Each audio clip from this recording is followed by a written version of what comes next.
ഗണപതി ബപ്പ മോറിയ, മംഗൾമൂർത്തി മോറിയ, വിനായക ചതുർത്ഥി ആശംസകൾ നേരുന്നു. എല്ലാവർക്കും ഗണപതി ഭഗവാന്റെ അനുഗ്രഹം ഉണ്ടാകട്ടെ. ഭഗവാന് പ്രസാദമായി മോദകം ഉണ്ടാക്കാം. അപ്പോൾ റവ മോദകം എങ്ങനെ ഉണ്ടാക്കുന്നതെന്ന് നോക്കാം. 2 കിലോ റവ എടുത്തിട്ടുണ്ട്, 1/2 ലിറ്റർ നെയ്യ് എടുത്തിട്ടുണ്ട്, 1.25 കിലോ പഞ്ചസാര എടുത്തിട്ടുണ്ട്.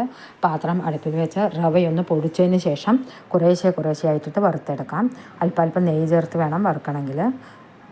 അരി കൊണ്ടുണ്ടാക്കിയ മോദകം എങ്ങനെ ഉണ്ടാക്കുന്നത് എന്ന് നേരത്തെ വീഡിയോയിൽ ഇട്ടിട്ടുണ്ട്. തേങ്ങയും വറുത്ത് കോരി എടുക്കാം. തേങ്ങയും അതുപോലെ തന്നെ ഒരുപാട് ചുവക്കനെ വറുക്കരുത്. ഒന്ന് മോയ്സ്ചർ പോകാൻ വേണ്ടി മാത്രം വറുത്തെടുത്താൽ മതി. ഇത് റവ ഒരുപാട് വറുക്കുകയാണെങ്കിൽ അതിൻ്റെ കളറ് കിട്ടില്ല, റവയുടെ ഒരു കളറ് കിട്ടില്ല. പഞ്ചസാര പൊടിച്ച് വെച്ചിട്ടുണ്ട്, അതുപോലെ തന്നെ പാലും തിളച്ച് വെച്ചിട്ടുണ്ട്. ഏലക്കായ് പൊടിച്ച് പഞ്ചസാര ചേർത്ത് പൊടിച്ച് വെക്കാം. ഇത് മണ്ഡപത്തിക്ക് കൊടുക്കാൻ വേണ്ടിയാണ് ഇത്രയും കൂടുതൽ ഉണ്ടാക്കുന്നത്. നമ്മൾ കുറച്ച് ഉണ്ടാക്കുകയാണെങ്കിൽ 1 കിലോ റവയ്ക്ക് 1/4 ലിറ്റർ പാലും 1/2 കിലോ പഞ്ചസാരയും ഉപയോഗിച്ചാൽ മതി. പഞ്ചസാര അവരവരുടെ ടേസ്റ്റിനനുസരിച്ച് ഉപയോഗിക്കാം, കൂട്ടുകയും കുറയ്ക്കുകയും ചെയ്യാം. ഉണ്ടാക്കാൻ വളരെ എളുപ്പമാണ്. ഈ വറുത്ത് വെച്ച റവയും തേങ്ങ ചിരകിയതും വറുത്ത തേങ്ങയും എല്ലാം കൂടിയിട്ട് നല്ലവണ്ണം ഒന്ന് യോജിപ്പിച്ചെടുത്തതിന് ശേഷം അതിലേക്ക് ഈ തിളപ്പിച്ച് വെച്ച പാലൊഴിച്ച് കൊടുക്കണം. പാലൊഴിച്ച് കൊടുത്ത് കട്ട കെട്ടാതെ ഇളക്കി യോജിപ്പിച്ചെടുക്കണം.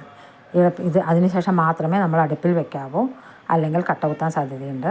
നല്ലവണ്ണം ഒന്ന് ഇളക്കി യോജിച്ചതിന് ശേഷം അടുപ്പിൽ വെച്ച് ഒന്ന് വേവിച്ചെടുക്കണം. ഇത് അടുപ്പിൽ നിന്ന് വിട്ട് വരണവരെ തുടരെ ഇളക്കി കൊണ്ടേയിരിക്കണം. ഒരുപാട് തീ കത്തിക്കുകയോ അരുത്. മെല്ലെ സിമ്മിൽ വേണം ഇട്ടിട്ട് ഇളക്കിയെടുക്കണമെങ്കിൽ. അതിന് ശേഷം ഏലക്കായ് വറുത്ത് കുറച്ച് ചേർക്കാം. നമ്മളുടെ മോദകത്തിൻ്റെ മാവ് റെഡി ആയിട്ടുണ്ട്. ഇനി നമുക്ക് ഒരു പാത്രത്തിലേക്ക് ഇട്ട് കൊടുക്കാം. തണുത്തതിന് ശേഷം ഇതിൽ കുറച്ച് വറുത്ത് വെച്ച അവിൽ പൊടി ചേർക്കുകയാണെങ്കിൽ കൈയിൽ ഒട്ടുകയുമില്ല. അതുപോലെ തന്നെ നമ്മൾ ഏത് മോഡലാണോ ഇടുന്നത് അത് പെട്ടെന്ന് അടന്നു വരികയും ചെയ്യും. അവിൽ പൊടി ഇട്ടതിന് ശേഷം ഒന്ന് ഇളക്കി കുഴച്ചെടുക്കണം. എല്ലാവിടെയും ഒന്ന് യോജിപ്പിച്ചെടുത്ത് കുഴച്ചെടുക്കണം. ഇവിടെ കുട്ടികളും അമ്മയും ഒക്കെ സഹായിച്ചു കേട്ടോ. കുറച്ച് കൂടുതലായതുകൊണ്ട് ഉണ്ടാക്കാൻ സമയമായി. ഇവിടെ പൂജയ്ക്ക് പോകാനുള്ള സമയമായി പറഞ്ഞിട്ട് വേഗം ഉണ്ടാക്കുകയാണ്. ഇത് അച്ചിൽ അല്പം നെയ്യ് തേച്ചിട്ട് മോദകത്തിൻ്റെ ഷേപ്പോ അല്ലെങ്കിൽ ഒരു പൂവിൻ്റെ ഷേപ്പോ ഏതെങ്കിലും അച്ചിൽ അല്പം നെയ്യ് തേച്ച് എടുക്കുകയാണെങ്കിൽ പെട്ടെന്ന് തന്നെ വിട്ട് കിട്ടും. ഇവിടെ അമ്മയും കുട്ടികളൊക്കെ തകൃതിയായി ഉണ്ടാക്കിക്കൊണ്ടിരിക്കുകയാണ് കേട്ടോ.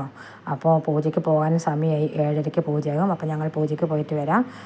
വീഡിയോ ഇഷ്ടമായ ലൈക്ക് ചെയ്യൂ, സബ്സ്ക്രൈബ് ചെയ്യൂ.